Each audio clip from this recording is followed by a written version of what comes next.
Baik, kita masuk sekarang pada video part kedua bersama Aldat Andawi Andi, juga di sini Abdul Khair, temani Ibu Syed Prodi, kandidat doktor Dr. Anda Husnasari, dan Pak Khalifudda MSOS, Fakultas Studi dan Studi Islam, Magister Ilmu Al-Quran Tafsir, kantornya. Baik, tadi di video sebelumnya kita sudah bahas tentang latar belakang masalah, hakikatnya, kemudian mengarah kepada rumusan masalah sehingga terjadi penyegaran, hingga akhirnya itu yang menjadi jantung. Saya ingat waktu Pak Prof. Dr. Mulyadi mengatakan, Mas Andi, kalau ini sudah dipegang bab satunya, maka bab 2, bab 3 akan jalan mengalir seperti air turun ke bawah. Tapi kalau sudah bab satunya alias proposalnya alias dari kajian utama latar belakang masalahnya tak nyampe, maka itu yang akan membuat kita bingung. Bahkan berapa banyak orang sudah nyampe bab 4 tiba-tiba berubah judul. Kenapa? Tadi kan udah saya bilangkan, udah saya jelaskan bagaimana kita untuk memahami jantung dari bab 1 itu, yaitu latar belakang masalah. Jantung latar belakang masalah itu adalah korelasi antara masalah dengan teori yang menggigit, yang akan akhirnya mengarah kepada satu lokasi atau suatu lokasi kalau dia kualitatif lapangan, atau dalam suatu tokoh, suatu pemikiran dari seorang tokoh itu kualitatif perpus. Nah, tadi sudah kita bahas itu. Sekarang kita masuk pada bab 2. Ini sekarang bab 2. Ini nanti lanjutkan ya. Bab 2.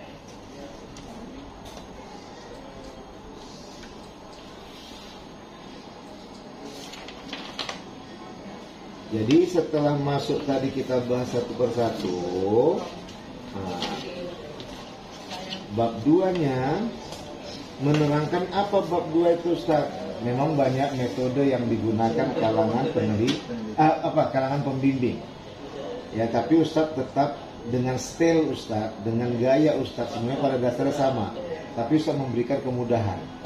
Apa kemudahan itu, Ustaz? Kemudahannya adalah bagaimana setelah bab 1 itu, kalau bahasa analogi dari Ustaz Sapriandi, hiruk pikuk kehidupan. Hiruk pikuk kehidupan yang di dalamnya ada masalah dan ada teori yang untuk dapat mengasihkan gambaran penyelesaian masalah. Tapi penyelesaian nanti adalah yang kita bangun sendiri dalam sebuah rumusan masalah. Itu bab 1. Di situ ada kacaunya itu, ada yang hitam, ada yang putih, ada yang pendek, ada yang tinggi, ada yang kaya, ada yang miskin. Nah, ini kan jadi hiruk pikuk nih. Nah, nanti baru dibahas dalam bab 2. Bab 2 itu, analogi Ustaz kemarin suka mengatakan adalah Qur'annya penelitian. Pertama, bab 2 itu adalah Qur'annya penelitian. Ini ala Ustaz Sapriandi nih. Ya. Kenapa Quran penelitian? Kedua, karena sebagai pegangan atau pedoman. Jadi siapapun nanti yang penguji, yang menguji kita, rujukannya adalah kembali ke, maaf Pak, saya udah ada teori itu Pak, bukan Al-Quran. Bab 2 tadi, teori tadi, sebagaimana disampaikan oleh Prof. Muhammad Ridwan, atau sebagaimana disampaikan oleh Prof. Salim Narahab, atau di bagian bagaimana disampaikan oleh Dr. Arif Insah, atau di bagian disampaikan oleh Dr. Hasna. Ini kan orang-orang SAA ini, orang kerukunan umat beragama ini semua, moderasi beragama ini semua. Jadi akhirnya, oh iya kata penguji. Kenapa? Ini saya bilang tadi pedoman, pegangan. Nah, bagaimana tadi yang ketiga akhirnya Abdul Khair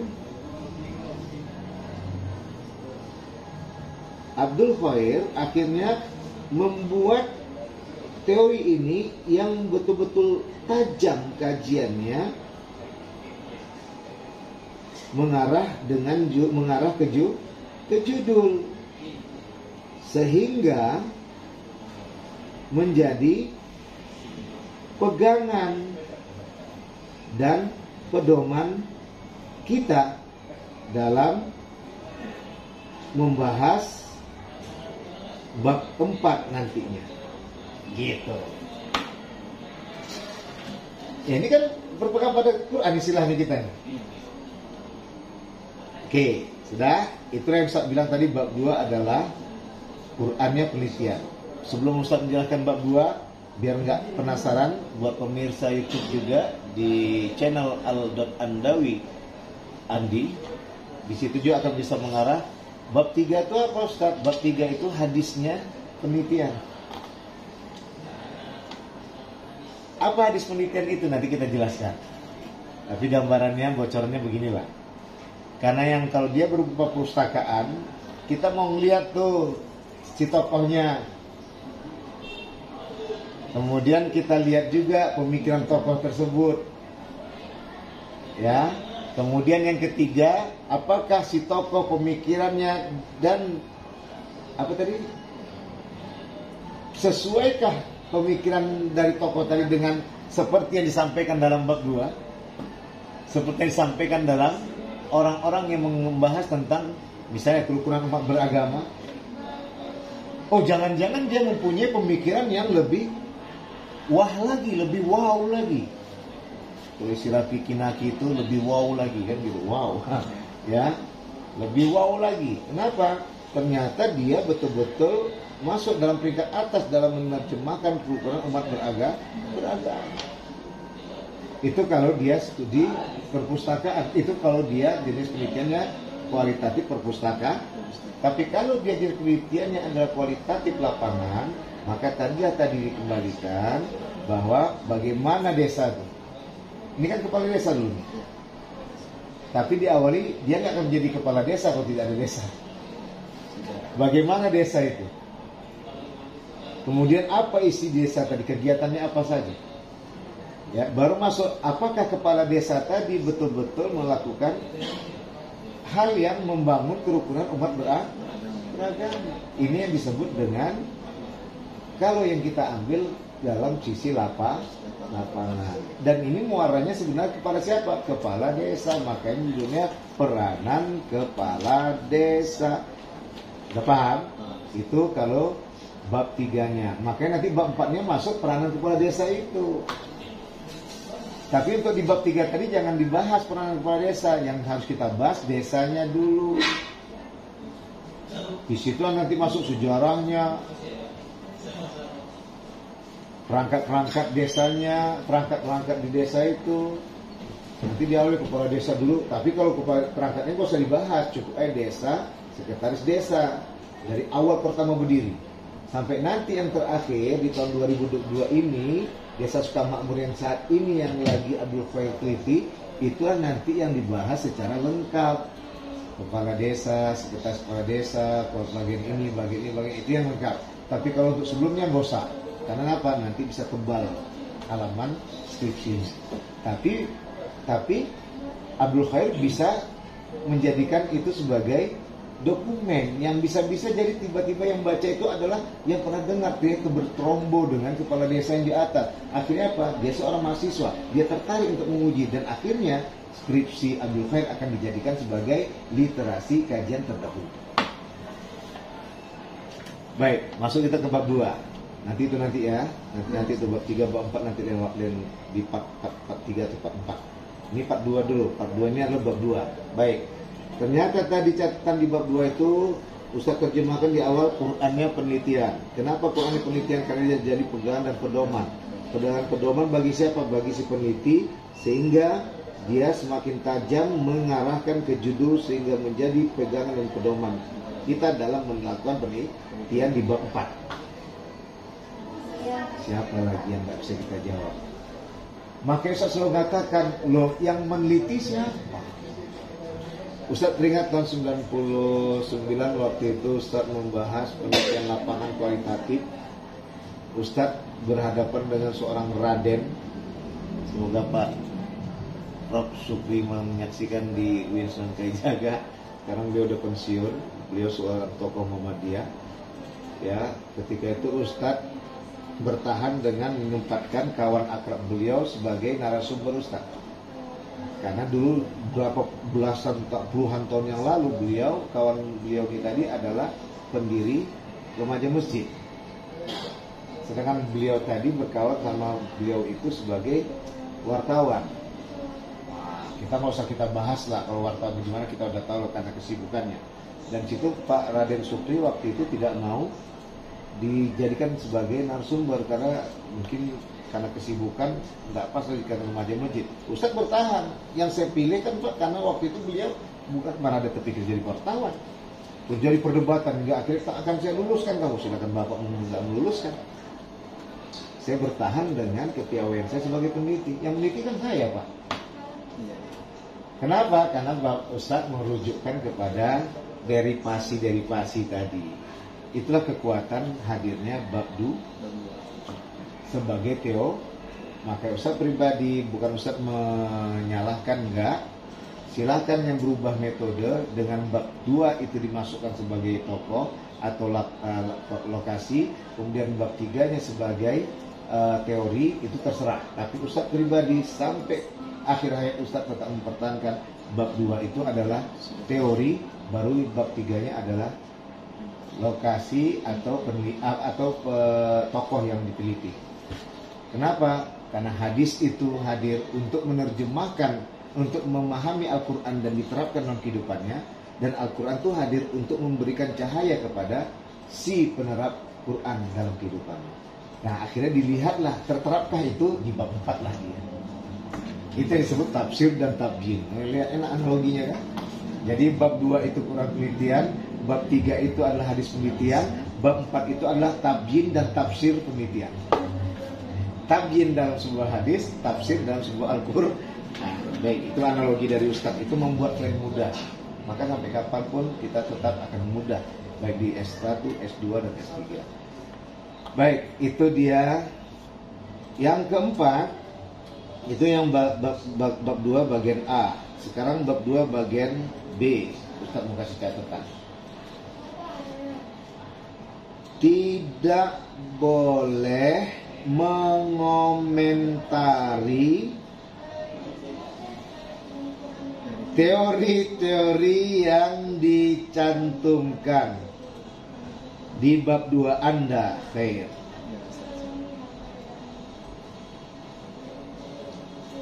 Kenapa? 1. Tugasmu adalah bab 4.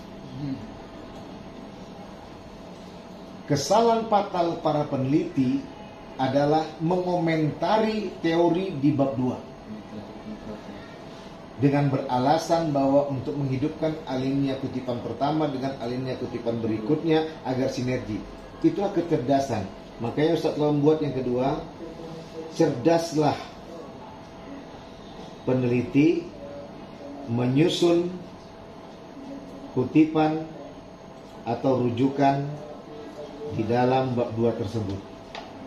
Ustaz alhamdulillah waktu itu melakukan itu di saat membuat paper menyelesaikan aliyah di pesantren Darul Arafah tahun 1993-94. Dosen Ustaz waktu itu adalah Dr. Haji Hamdani Khalifah MA, Direktur pesantren di Loksmawi. Ya, maka Ustaz selalu menyebut beliau Ustazi Al-Mahbubi. Yang kedua baru Ustaz Profesor Dr. Amroini dekan Pusi INSE. Nah, tapi yang Ustaz ilmu banyak itu dalam menulis adalah dari beliau, dari Dr. Hamdani Khalifah. Kalau Pro Amroini Ustaz dapat menulis ketika S2 dan S3 di PTS IAIN Sumatera Utara tahun 2002 sampai 2004 dan tahun S3-nya 2007 sampai 2012. Karena beliau termasuk pembimbing 2, pembimbing 1 disertasi Ustaz adalah Profesor Dr. Mulyadi Negara. Nah, ini tadi menempatkan bahwa cerdaslah kita menyusun. Dan hampir tidak ada satu komentar pun yang Ustaz masukkan antara alinea 1 dan alinea 2, alinea berikutnya. Tapi orang membacanya kok enak, kena terus. Dan kita nggak dibilang plagiasi. Dan waktu itulah beliau mengatakan, Dr. Hamdani Khalifah mengatakan, Al-Mukarram, kok kamu bisa menyusun seperti ini, Sapriandi? Ya, nggak apa-apa, ini dalam YouTube untuk meyakinkan, nggak apa-apa. Nah, inilah cerdas tadi Ustaz bilang. Yang ketiga adalah, ya, yang pertama tadi jangan komentari isi dari bab 2 itu. Yang kedua, maka susunlah dia dengan referensi yang tajam, tapi seakan-akan dia jadi satu bagian. Karena banyak itu kan. Nah, di situ kita memang harus mengasah pikiran. Yang ketiga,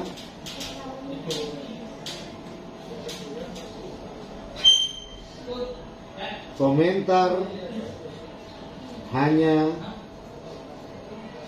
dikeluarkan di bab 4 saja. Tidak. Oh, bukan. Itu udah tadi yang pertama. Yang ketiga, semuanya tercantum catatan kaki. Kalau dia pakai catatan kaki, atau catatan perut kalau dia pakai catatan perut, atau catatan samping. Jadi semua itu berisi catatan kaki semua itu. Yang namanya landasan teori. Hanya dua. Pertama kita buka di awal. Bab 2 landasan teori. A. Desa apa namanya? Ya bukan. Landasan, nah ini bukan kepala desa di sini. Oh ini bukan landasan teori. Ya, kita angkat dulu pertama adalah kerukunan. Ini nanti perbaiki ya. Kerukunan umat beragama. Ya kan? Nanti bisa di awal itu yang pertama.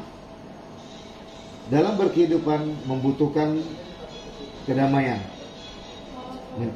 Terciptanya kedamaian adalah dengan terbangunnya kerukunan.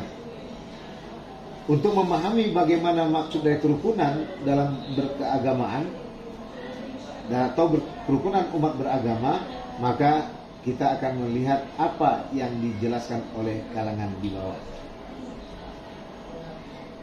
Baru masuk 1. Pengertian kerukunan umat beragama. Ya kan? Menurut KBBI, kerukunan umat beragama menurut KBBI adalah bla bla bla bla bla bla, catatan kaki. KBBI juga menegaskan bahwa kerukunan bla bla bla bla bla bla bla, catatan kaki 2. Selesai. Syahrin Harap, ya kan, menjelaskan bla bla bla bla bla bla bla bla, catatan kaki 3. Muhammad Ridwan Lubis ya kan?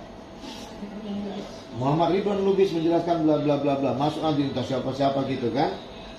Masuk nanti, ini yang masuk Ustaz tadi.